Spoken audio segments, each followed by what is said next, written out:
प्रति संकल्पित होकर चलना केवल उनके बूते का है जो भीतर अनासक्त हैं, जिनमें वैराग्य है।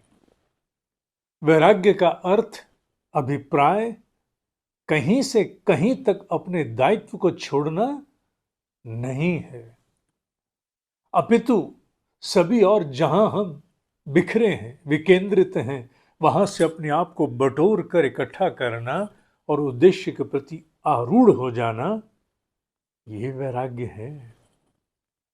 कर्म योग उनके लिए नहीं है जो जीवन से भागना चाहते हैं, चुनौतियों का सामना करने में स्वयं को केवल और केवल अक्षम पाते हैं। कर्म योग उनके लिए है जो जीवन के संग्राम में रह करके चुनौतियों का सामना करने के लिए तत्पर हैं, जिनके भीतर द्वंद्व हैं, कई प्रकार के प्रश्न चिन्ह हैं, क्या उचित क्या अनुचित, क्या करूं जो कहीं मेरे पाप का कारण न बन जाए। बहुत सी बातें हैं जो प्रश्न बन के सामने हैं। क्या मुझे इतना धन इत्यादि का उपार्जन करना उचित है? क्या मर्यादित कामनाओं की पूर्ति करना उचित नहीं है? क्या मुझे अपने भीतर क्रोध के उस अंश का प्रयोग करना चाहिए जिससे अनुशासन की स्थापना होती है?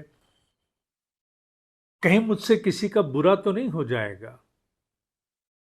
अनेकों ऐसे विषय जो नाहक आकर के किसी भी कर्मनिष्ठ मरजीवड़े को आकर भीतर बांधते हैं, रोकते हैं। कर्म योग उन सभी द्वंद्व के विषयों पर एक स्पष्टता प्रदान करता है। पूरी शक्ति को एकत्रित करके व्यक्ति जीवन संग्राम में अपने मुख्य संकल्प के प्रति जुझारू होकर आगे बढ़े, ये कर्म योग का उद्देश्य है।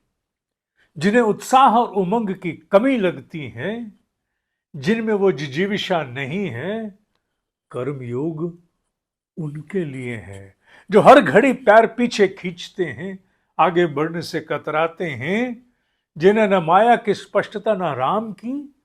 कर्म योग उनके लिए है।